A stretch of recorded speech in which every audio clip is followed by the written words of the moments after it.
एक दिन की बात है। आरोही सुबह पार्क में टहलते हुए जा रही थी, तभी उसे एक रोती हुई बच्ची मिली। आरोही ने उससे रोने का कारण पूछा तो लड़की ने बताया कि वह जिस गुड़िया से खेल रही थी वह इसी पार्क में कहीं खो गई है। आरोही ने उस बच्ची को उससे ढूंढने का आश्वासन दिया, जिससे वह बच्ची चुप हो गई। आरोही ने गुड़िया ढूंढने के लिए समय मांगा और फिर दूसरे दिन गुड़िया लाने का वादा करके वहां से चली गई। पर गुड़िया ना तो आरोही को मिली और न ही उस बच्ची को।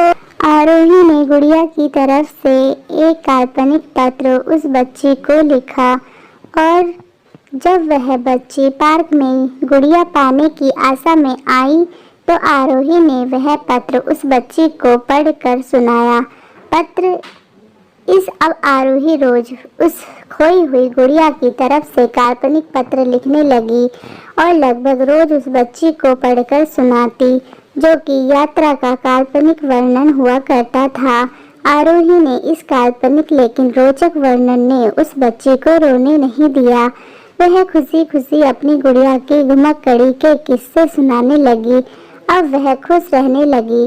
पत्र इस प्रकार था, कृपया रोना मत, मैं समय समय पर उस गुड़िया के बारे में तुम्हें लिखती रहूंगी, बस तुम रोना मत।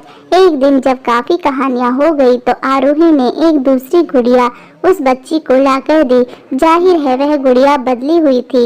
उस बच्ची को अपनी खोई हुई पुरानी गुड़िया जैसी नहीं लगी तो वह आरोही की ओर देखने लगी।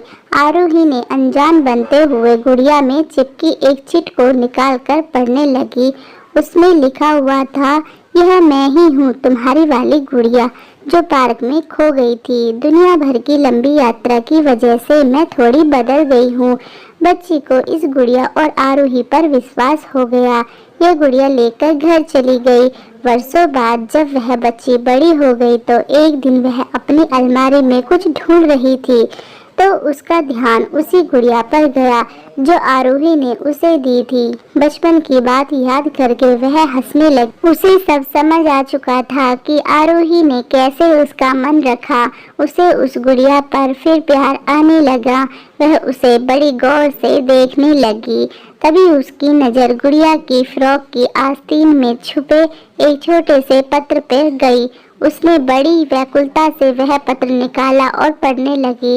पत्र में साझेपन में यह लिखा हुआ था, हर वह चीज जिससे तुम प्यार करती हो कभी न कभी तुमसे खो जाएगी और जो तुम्हारे पास होगी वह तुम्हारे लिए सच्चे रूप में बनी होगी। रूप भले ही भिन्न होगा पर प्यार एकदम खालिस होगा।